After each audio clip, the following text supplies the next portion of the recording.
Sa isang sekretong isla ng isang probinsya na kilala sa lahat ng klaseng likas na yaman, may isang pribadong resort na pagmamay-ari ng mga makapangyarihang elitista, mga politiko, negosyante, at mga dayuhang may hindi mabilang na kayamanan.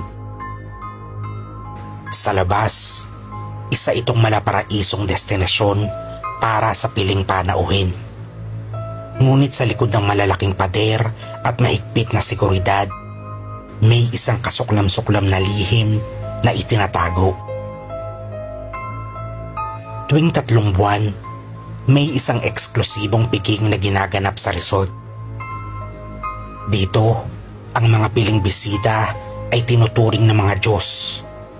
Walang batas, walang limitasyon, at walang konsensya. Ang highlight ng kanilang selebrasyon, isang espesyal na potahe na hindi matitikman kahit sa pinakamahal na 5-star na restaurant. Ang laman ng Serena. Ayon sa alamat, matagal nang may isang grupo ng mangingisda na nakadiskubre ng isang tribo ng Serena na naninirahan sa kailaliman ng dagat malapit sa isla. Noong una, pinaniniwalaan silang mga espiritu ng tubig. Bawal gambalain, bawal saktan.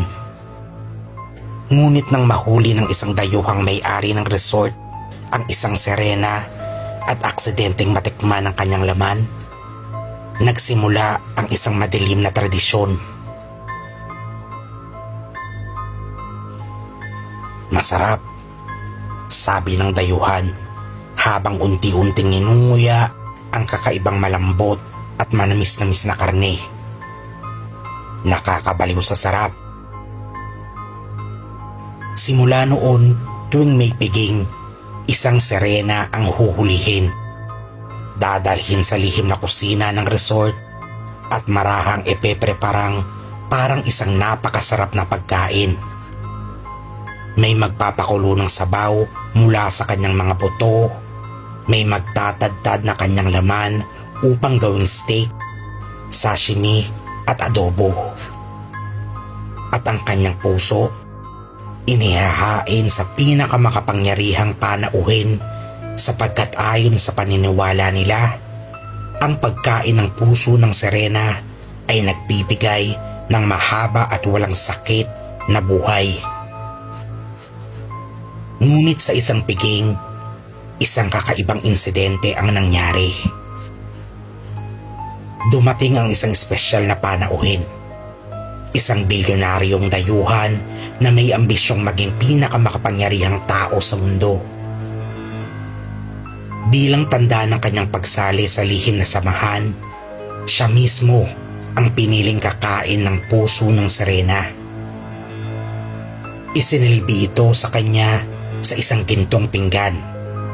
Pumipintig-pintig pa, parang buhay.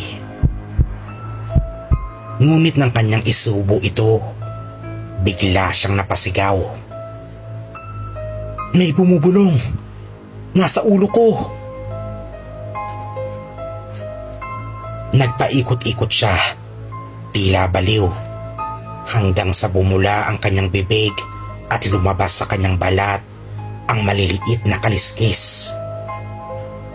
Nagsimula siyang gumapang sa sahig, humahabol ng hininga, at sa huling sigaw niya, nakita nilang ang kanyang mga mata ay naging kasing itim ng dagat sa kalagitnaan ng gabi. Isa-isang nagsigawan ang mga bisita.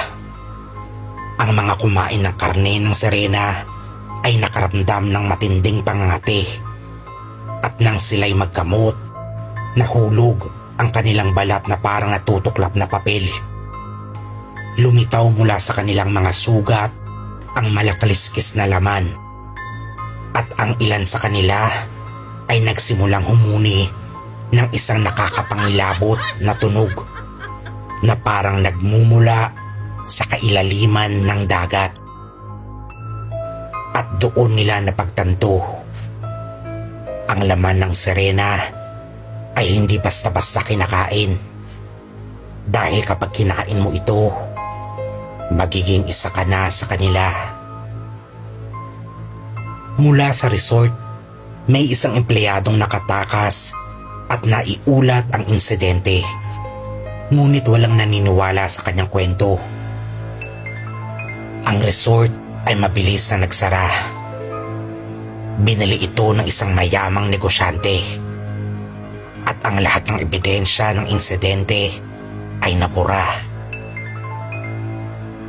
Ngunit may mga kwentong lumalabas na tuwing kabilugan ng buwan, may mga aninong